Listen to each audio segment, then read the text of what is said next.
Okay, so hopefully you've been following along. So far, we've talked about site columns, create a site column, site content types. We created a content type in this site, and then we showed how to add that content type to the two document libraries that we're going to use in our next in our little project here. So the end goal is that we want to have the ability, or we want to have an automated process that will run on a daily basis and essentially look through the documents library for anything that has been marked for archiving and move it to our archives library. So here's our documents library. Right now it's blank. And if we scroll down, we'll see there is where did the link go for the,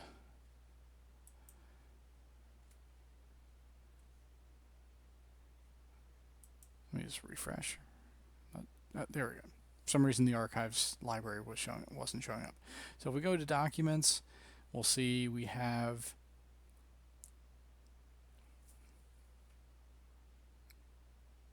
the standard columns of name, and in our view here we don't have the that document status column. So let's just add that to the view. I guess I probably should have included this in the previous video when we modified these document libraries. But this part's pretty easy. So I'm going to select add a column, but I'm not actually going to add a choice column. Instead, I'm going to select show and hide columns and select that document status column and click apply. So basically that just adds that column that from our list to this view. And let me just go do that same thing. I'm not sure why the archives library keeps disappearing on us there. There we go. Let's just add that column here as well. Document status and apply. Okay. So now I'm going to go to my documents library and I'm just going to upload some files here. And somewhere I have a sample files folder. I'll just grab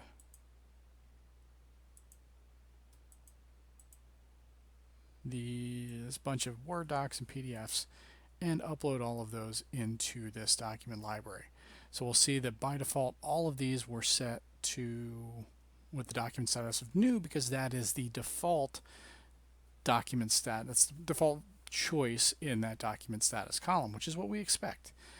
Now let's pretend, for example, that the quarter, the status reports 1, 2, and 3 in PDF form are all ready to be archived. So we'll select report 1, report 2, the PDF versions, and 3. We'll leave 4 and 5 here, but we know that those are all ready for archiving. Now, you could individually set the, view the details on these documents by clicking the three dots and then properties and change that opens a panel here where you can then set the document status. However, there is a fantastic new way to edit, well, not so new anymore, but my favorite way of editing properties, especially when you want to edit the same property for multiple files or items in the list. This works in lists in SharePoint as well as libraries. So I've selected those 3 files that I want to set the document status on. So I just select those, click the details pane button up here, and I now have the bulk edit properties. And notice I've selected multiple documents, so it's allowing me to edit all of this document status for all of those in one shot. So I will select that and call these all archived and hit save.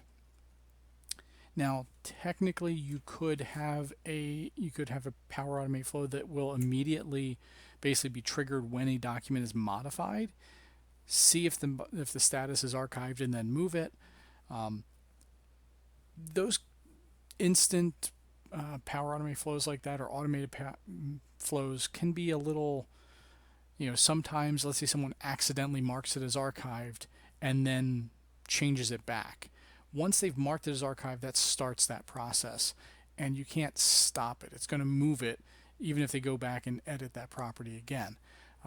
So kind of a cleaner way to handle this, in my opinion, in most of the situations where I've done this is to essentially just say, you know, once a day we're going to have a job that runs, that archives everything that's been marked for archiving.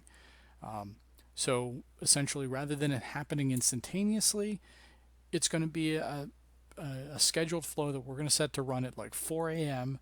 when no one should be in this document library. And it's just going to say, hey, is anything archived?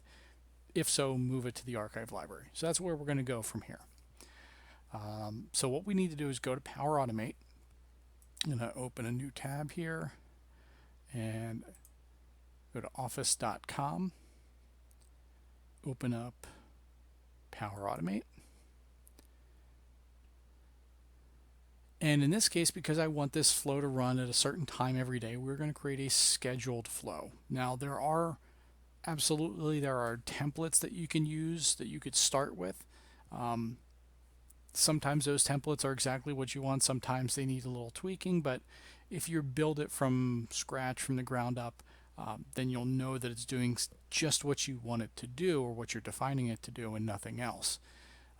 But still, the templates are a good place to go for sort of inspiration or to just pull apart and see how they work and see how they do what they do. But in this case, I'm just going to go to My Flows and we're going to create a new flow. And I'm going to select Scheduled Cloud Flow. So Cloud Flow is to differentiate it from a desktop flow. We're not going to go into desktop flows at all here, but just select Scheduled Cloud Flow. And then we need to tell it when we want this. Well, we need to give it a name. So I'm going to call this Daily Archive Process. And again, you can call it whatever you name, but I do recommend coming up with some kind of consistent naming convention. If you're going to have multiple flows, it's good to know, maybe you put the site name or the list name in as part of the flow name. However you want to do it, it's up to you. But just try to be consistent so that you'll know what it's for later on. And as I said, I want to set this to run at some early morning hour when no one's going to be in here. So we'll say 4 a.m. and I want to repeat it every one day. So essentially every day 4 a.m. it's going to run this, and I click create. Now let's just take a look at the recurrence trigger, because it doesn't always, what I've learned is it doesn't always set those properties as we defined them on that previous screen. So it is set to run once every day. And if I open up the advanced options, we'll see that at these hours is not set. Also, the time zone is not set. So it's by default, it's going to be using UTC. If you want the time to be predictable, then you'll want to make sure that this is set to use your local time zone. Since I'm just outside of Philadelphia, I will select Eastern, where is it? Eastern time, US and Canada. There we go. Start time isn't really important, but I'm going to set at these hours to be 4 a.m. and just know that the hour value here is in 24-hour time. So if you wanted to be 4 p.m. and you could have it run maybe every day at 4 a.m. and 4 p.m. It's up to you, but you would select 16 if you wanted to run at 4 p.m. Or maybe you want it to run at the end of the business day. Entirely your call. I prefer having these kinds of flows run early in the morning to avoid any potential conflicts or clashes with when people are actually working in the site. You can also set a specific minute, but I'm not going to worry about that. So 4 a.m. every day Eastern time, this flow will run.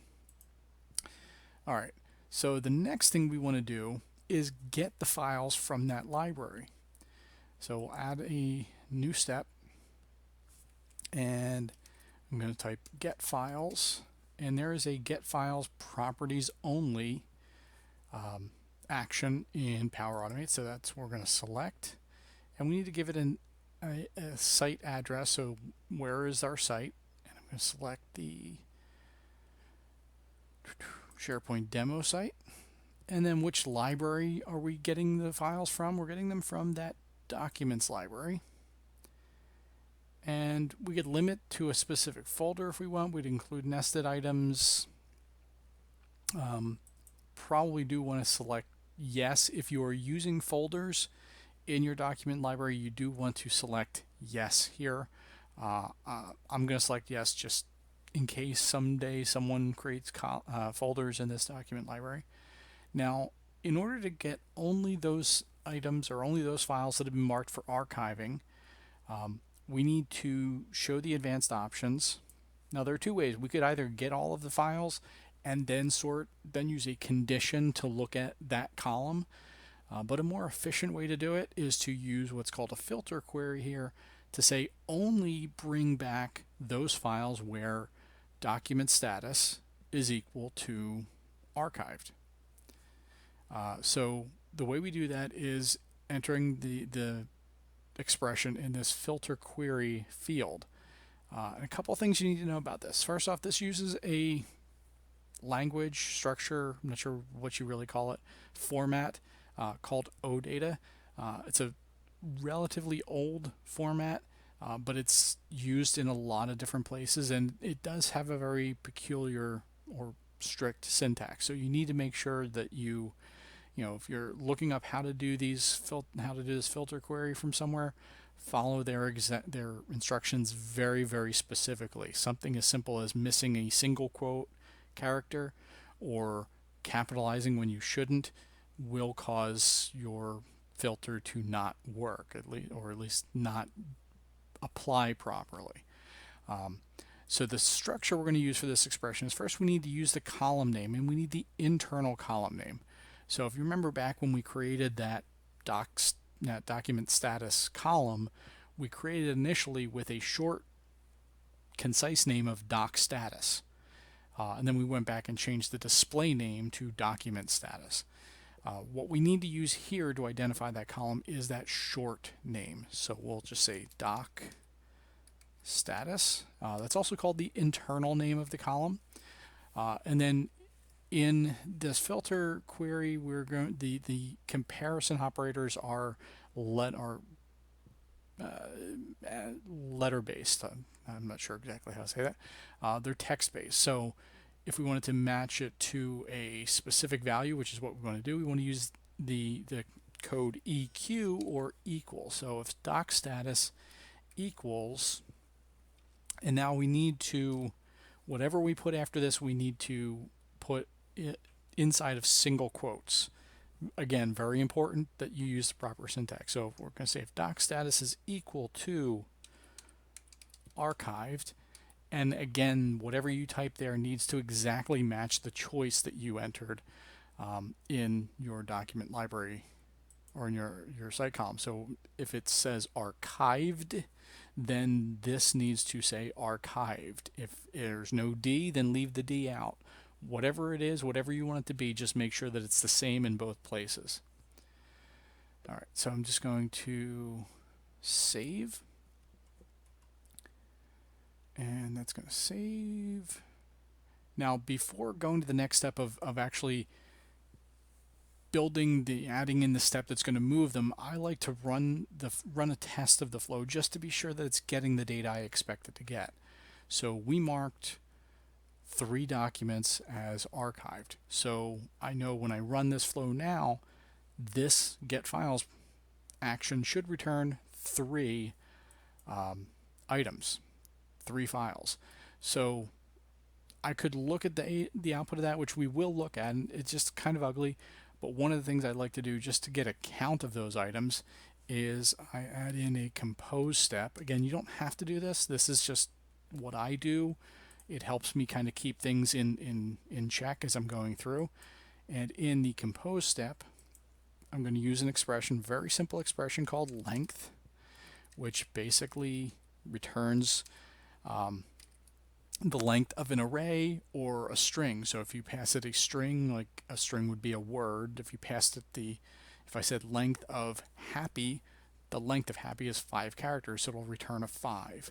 In this case, this get files property is returning an array of data or a list of files. So length will give us the length, the number of characters in a string or the number of items in an array. So what I need to do is select length and then go back to my dynamic data and select the in get files here, select value. I could explain why you're selecting value versus body, but just trust me, select value. But what it will give us is a count of how many items were returned. So hit save, and then I'm just going to test this. Now, one of the nice things about these recurrence triggers or the schedule flows is that you can manually trigger them as well for testing purposes. So test that, run the flow, done, ran successfully. So just real quick, let's take a look at compose. It brought back 3. So the length of the number of items returned from this get file step is 3. That's what I was expecting. That's good. Let me show you real quick why I chose to use that length expression. Because when you look at the output of this get files action, there's this click to download button, and it gives you all of this. So you could parse through this, but it's kind of ugly, and you're not quite sure until you've dug through a couple of these. You don't really know where one record ends and the next one begins. So again, that's why I threw that compose step in here, just to get a count so that you know what I'm getting back is an accurate number. All right. So we know that much of our flow works. And I'm just going to leave that compose step. You can remove it at this point. We're done with it, but I'm going to leave it there anyway, just to, for posterity.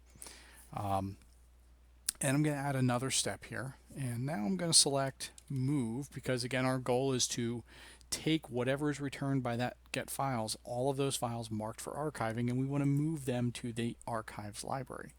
So I'm going to search for move, and if I scroll down, we'll see move file, and that's what we'll select. And again, we need to tell it what site we're in, and that is our SharePoint demo site, which file to move. Now, it needs a file identifier, which is not necessarily the name of the file. It's not an ID number. It's sort of it's an identifier. It's a unique value for the file that SharePoint that the Power Automate needs to work with that file. And thankfully, that is one of the outputs of the get files action. So when I click in here, and I'm in my document dynamic content selector, I'm just going to search for identify. There we go. So there is get files properties only identifier. So that is the value that can be used in file related actions for selecting a file. So we'll select that. Now once we do that, you'll notice that it plops it into this apply to each. Why is that? Well, basically because remember, this is returning an array of a list of files. We know that there are 3 files in this case right now. So this apply to each means that it's going to perform this operation for each of those files. So it'll move file 1. When that's done, it'll move file 2. When that's done, it'll move file 3. It is by default a sequential operation. There are ways, if you expect this to be moving large quantities of documents, there are ways to speed it up and have it process them in parallel fashion. For right now, we're just going to leave it as is. But basically what that means is that for each item returned from this step, this action, it's going to move that file. Now in the move file action, we also need to specify where we want it to move to. So we need to select the destination address. In our case, it's going to be the same site, SharePoint demo site. And the destination folder is going to be our archive library. So there's our archives. Select that. Now, the last option here is if another file is already there. So essentially, if I have a file here called progressreport1.docx, and I'm moving a file called progressreport1.docx, what do I want to happen? So the choices are I could fail this action. So in other words, leave that original file where it is, don't move it. That way it's not going to interfere with the other copy, that the other file that's already there. So that's one option. Move with a new name, which basically will append a number to the name to make it unique. So if it finds, that, progress report 1.docx is already there, it'll call this one progress report 1, and then in parentheses the number 1.docx. So it'll just append a number to the file name inside of parentheses to make the file name unique. So that's what we're going to select. But the other option you would have is replace. Replace would work if you knew that those documents were the same and what you're moving is a newer version of the same file. Use that cautiously. Just know that it is overwriting it. You could get back to the previous version because all of these documents and every document library is versioned. But move with a new name is sort of the least destructive option. It actually does the job. It moves the file, but it doesn't potentially overwrite a file that's already there. So that's why I prefer to use this move with a new name option. All right, so I'll hit save. And now I could wait for tomorrow morning at 4 a.m. for this to run, but instead I'm going to go back to the start page and I'm just going to say run this flow. Again, because it's a recurrence trigger, I can manually run it whenever I want to. So we will run that and take a look at that running. And it's going to take a minute or two, possibly a little bit longer, so let's just wait for it. But we can see that it is going to iterate through this 3 times, so there'll be 3 cycles here. And moving files, even simple files, can take a little longer than one might expect because it does essentially do some verification along the way to ensure that the file moved properly. And there we go. So it's now moved file 1. And if we expand this, we'll see that it was, so right now we're looking at the second iteration. So it moved document status report, Q4 status report 2 from this site to that site to the archives folder. Now if we go back over to our document library and I refresh this page, we'll see that those files are now gone because we have none here with the document status of archived. But if we go back over to our archives library, there are our 3 files. So there you go. That took a little longer than I was expecting to, but we got there. So essentially what we showed in all 3 of these videos put together is creating a site column. That's the first step. Make sure that you have consistent data values or consistent definitions for columns across different lists or libraries in your site. Then we created a site content type for that document library or for the documents with the status column. Then we added that site content type to our documents library and to our archives library, which allowed us to create a flow that would move things from documents to archives based on the value of that document status field being archived.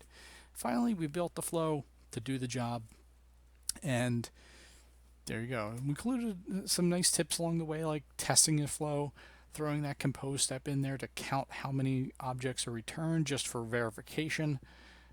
Again, once you get more comfortable with Power Automate and Flow, you don't need to necessarily do those steps all the time, although I typically do just because I've gotten used to it and it's nice having that little check there. So hopefully this was useful, and you'll be able to set up your own system for archiving or moving based on whatever content types or whatever metadata it is you want to define for your document libraries.